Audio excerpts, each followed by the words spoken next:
Anything I can design, to be honest. Anything, absolutely anything. I've designed pants, jackets, shoes, my car, socks, anything that can hold paint. If it can hold paint, I'm gonna customize it if I can.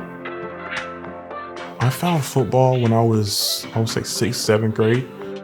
When I first started playing, it felt I had purpose. When people told me that I had a future, they believed in me and told me to believe in myself. And as time went on, it put me on the right path of getting from where I was and where I wanted to go. Life and football correlates. They're like peanut butter and jelly. Like, you can have life, but what you learn from football, you can explore and learn in the sport rather than in the real world with real consequences. So football, it took up so much of my time, and God made purpose of that time. Feeding Tampa hit the hardest because before I got here, I decided that when I got into a position of power in which I could help people share what I have as a person, I decided that when I got here, I was going to do that. And when I got here, I was so focused on football, I was so focused on trying to make the team.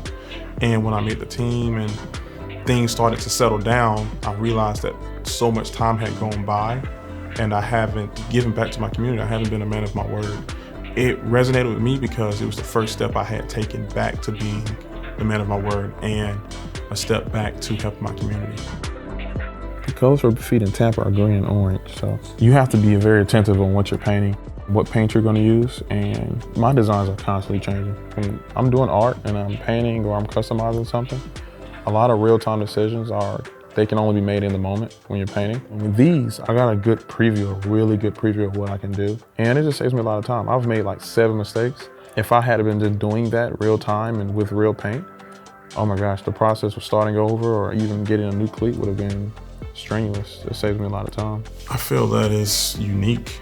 I mean, everyone's gonna have a special pair of cleats on, but I think it means more to me because I get to decide, and I get to decide what cleats I wanna do, how I wanna do them, and I get to have some truth behind it. Why Feeding Tampa Bay? Why the issue of making sure that people can eat, have a good meal? Why is that important to you? I found out at a young age how essential it is to have your next meal planned and know where that's coming from. If I can allow someone to have a little bit more peace during that day or after work or during work, knowing that like, hey, there's people gonna be here that are willing to help. I'm gonna have something to eat. I would love to be a part of that. I've been in their shoes before. And Feeding Tampa Bay was the first one, like out of everybody, that was the first one that popped up. I went straight there. Congratulations. Both of these. I think these are gonna stand out more. So it's super unique. I've never seen another cleat like this.